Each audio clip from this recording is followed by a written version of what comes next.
दोस्तों हम बात कर रहे हैं एमपी असिस्टेंट प्रोफेसर 2024 परीक्षा जो 9 जून 2024 को आयोजित हुई, उसके हिंदी विषय के प्रश्नों के संभावित उत्तर जानने के लिए ये वीडियो है। प्रश्न नंबर 18, जब कोई विभाषा अपने सुव्यवस्थित व्याकरण के साथ शिक्षित वर्ग के दैनिक व्यवहार में प्रयुक्त होने लगती है तब वह किसका रूप ग्रहण कर लेती है? विशिष्ट भाषा, राजभाषा, साहित्यिक भाषा, परनिश्चित भाषा। तो दिए गए विकल्पों में से विकल्प डी बिल्कुल सही है, परनिश्चित भाषा।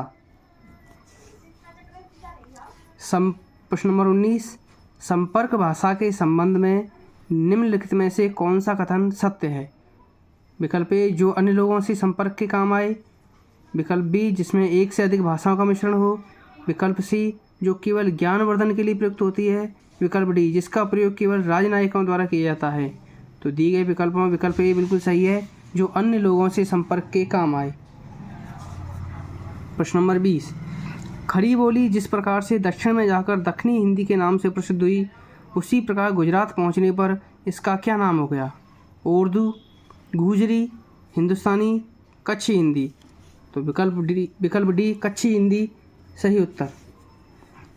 प्रश्न नंबर 21, शरणागत कहूँजे तजहि निज अनहित अनुमान, ते नर पावर पाप में तिन्हें बिलोकत हान। रामचरितमानस में यह कथन किसने कहा था? तो मानस के अनुसार यह कथन श्री राम जी ने कहा है। विकल्प ए बिल्कुल सही है। प्रश्न नंबर 22, रामचरितमानस के अरण्य कांड में नवदा भक्ति पर उपदेश करते हुए पहली भक्ति बताई है। कथा प्रसंग में प्रेम, मंत्र जाप, गुरु सेवा, संतों का सत्संग। तो दिए गए विकल्प में विकल्प डी संतों का सत्संग बिल्कुल सही उत्तर है। प्रश्न नंबर 23, अटपट बात तिहारी उधव, सुने सो ऐसे को है। हम अहीर अबला सट मधुकर, तिन्हें जो कैसे सो है। बूझे खुबी आंधरी काजर, नकटी पहरे बेसर। सूरदास के इस पद में प्रयुक्त खुबी शब्द का अर्थ है मिट्टी का बर्तन, चित्त की वृत्ति, कान में पहनने का आभूषण, नाक में पहनने का आभूषण। तो विकल्प सी कान में पहनने का आभूषण बिल्कुल सही उत्तर है। प्रश्न नंबर 24, बिरह सचान भवेतन चाना, जियत खाए मुई नहीं छाना। यहाँ सचान शब्द से अभिप्राय है।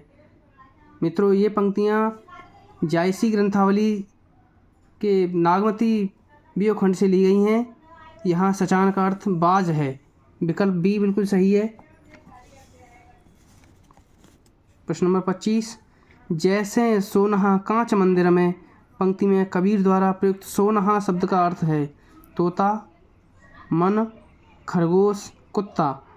तो विकल्प डी कुत्ता बिल्कुल सही है। सुनहा शब्द का विकृत रूप है सोनहा। सुनहा का अर्थ होता है कुत्ता। प्रश्न नंबर 26, कवियों की उर्मिला विषयक उदासीनता शीर्षक से सरस्वती में प्रकाशित लेख महावीर प्रसाद द्विवेदी ने किस नाम से लिखा था? महावीर प्रसाद द्विवेदी ने ये लेख भुजंग भूषण भट्टाचार्य के नाम से लिखा। विकल्प ए बिल्कुल सही है। प्रश्न नंबर 27 दोस्तों अभी स्किप करेंगे। प्रश्न नंबर 28, निराला हिंदी साहित्य में नए मानवतावाद के प्रतिष्ठापक हैं। यह कथन किसका है? रामविलास शर्मा, दूधनाथ सिंह, नंदकिशोर नवल, बच्चन सिंह। तो ये कथन है रामविलास शर्मा का। विकल्प ए बिल्कुल सही। प्रश्न नंबर 29, निम्नलिखित में से दिनकर की कौन सी कविता परशुराम की प्रतीक्षा काव्य संग्रह में संकलित नहीं है? आपद धर्म, विपथगा, समरशेष है, अहिंसावादी का युद्ध गीत। दिए गए विकल्पों में विकल्प बी विपथगा बिल्कुल सही है। ये इस काव्य संग्रह में शामिल नहीं है। प्रश्न नंबर 30, असाध्य वीणा जिस जापानी कथा पर आधारित मानी जाती है उस कथा का क्या नाम है?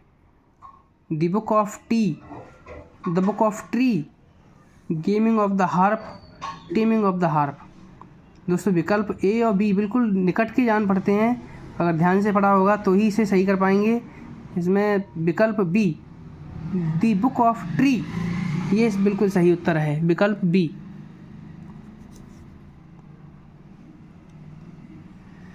प्रश्न नंबर 30, महान रचनाकार निर्वैयक्तिक होता है। कविता भाव की उन्मुक्त अभिव्यक्ति नहीं है, वह भाव से मुक्ति है। वह व्यक्तित्व की अभिव्यक्ति नहीं, व्यक्तित्व से मुक्ति है। किंतु निश्चय ही जिनमें व्यक्तित्व भाव हैं वे ही यह जान सकते हैं कि उनसे मुक्ति की आकांक्षा का अर्थ क्या होता है। उक्त कथन किसका है? अरस्तु, लॉन्जिनस, टी.एस. Elliott, Coleridge.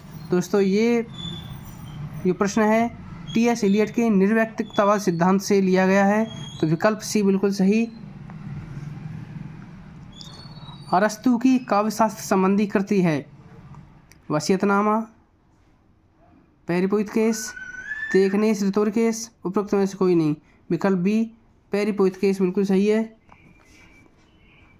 विशिष्ट पद रचना रीति सूत्र किस आचार्य का है? वामन, दंडी, राजशेखर, मम्मट। विकल्प ए वामन, आचार्य वामन ने कहा है विशिष्ट पद रचना रीति है।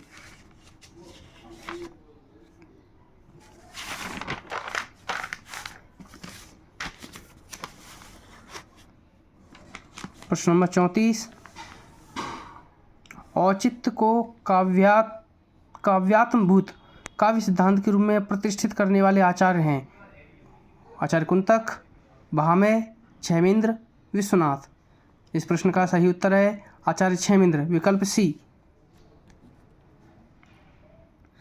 भर्तमुनि के अनुसार विवत्स रस का स्थायी भाव है भय, जुगुप्सा, विस्मय, उत्साह।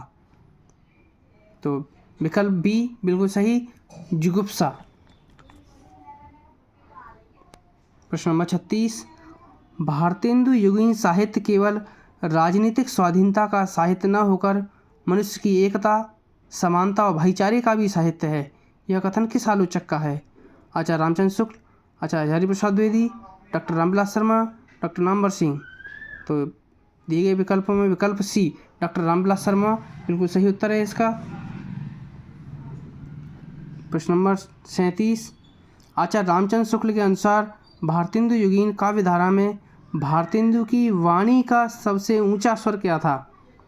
देशभक्ति, लोकहित, समाज सुधार, मातृभाषा। दोस्तों दिए गए विकल्पों में विकल्प ए और सी ज़्यादा सटीक बैठते हैं, देशभक्ति और समाज सुधार। मेरे हिसाब से इसमें विकल्प सी, क्योंकि इस काल का नाम पुनर्जागरण काल है, तो मुझे लगता है कि विकल्प सी ज़्यादा सही होना चाहिए। मेरे हिसाब से इसमें विकल्प सी सही है। प्रश्न नंबर 38, जीर्ण जनपद खंड काव्य का रचयिता कौन है? प्रताप नारायण मिश्र, बालकृष्ण भट्ट, ठाकुर जगमोहन सिंह, बद्रीनारायण चौधरी, प्रेमघन। तो विकल्प डी बद्रीनारायण चौधरी प्रेमघन सही उत्तर है। विधवाओं की समस्या पर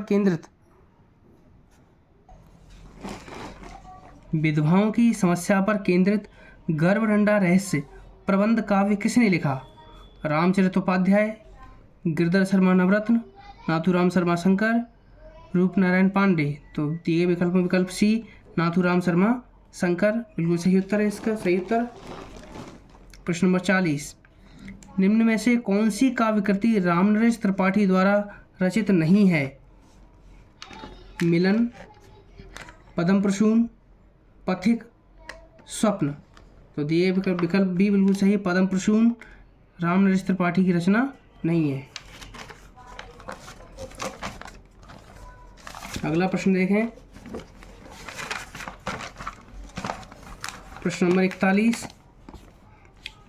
निम्न में से किसकी प्रेरणा से स्वामी दयानंद ने हिंदी में व्याख्यान देना शुरू किया? महर्षि देवेंद्रनाथ, केशव चंद्र सेन, ईश्वर चंद्र विद्यासागर, नवीन चंद्र राय। तो विकल्प बी केशव चंद्र सेन बिल्कुल सही उत्तर है इसका।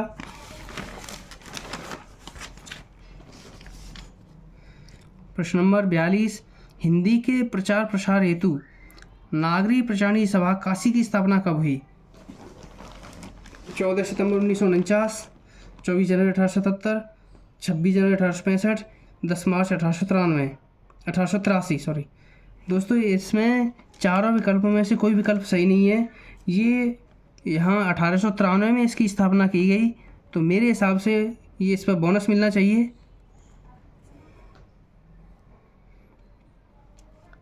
प्रश्न नंबर 43, नागरी वर्णमाला को मुख्यतः कितने वर्गों में विभक्त किया गया है?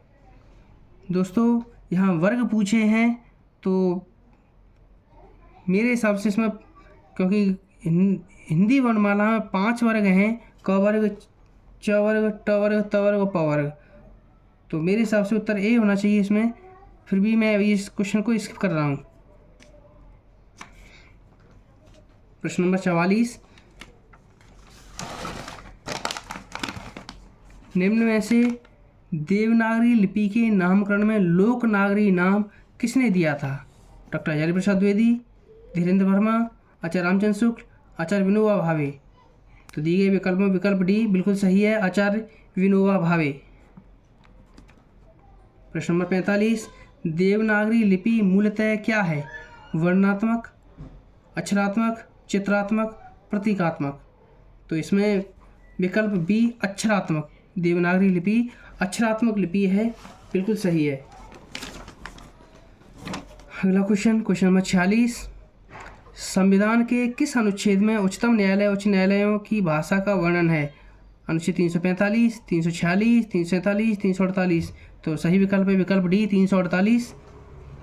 मैं हिंदी के प्रचार, राष्ट्रभाषा के प्रचार को राष्ट्रीयता का मुख्य अंग मानता हूँ। यह कथन किसका है? डॉक्टर राजेंद्र प्रसाद, पुरुषोत्तम दास टंडन, लाला लाजपत राय, सी राजगोपालाचारी। तो विकल्प बी पुरुषोत्तम दास टंडन बिल्कुल सही उत्तर है इसका। राजभाषा अधिनियम 1976 के अनुसार ख वर्ग में आने वाला राज्य है हरियाणा, पंजाब, राजस्थान, दिल्ली। तो विकल्प बी पंजाब ख वर्ग का राज्य है, जबकि हरियाणा, राजस्थान और दिल्ली ये क वर्ग के राज्य हैं।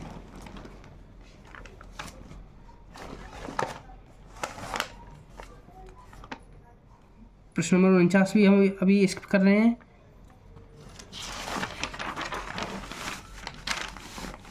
प्रश्न नंबर 50, एक लिपि विस्तार परिषद की स्थापना कब हुई? 1902, 1903, 1904, 1905।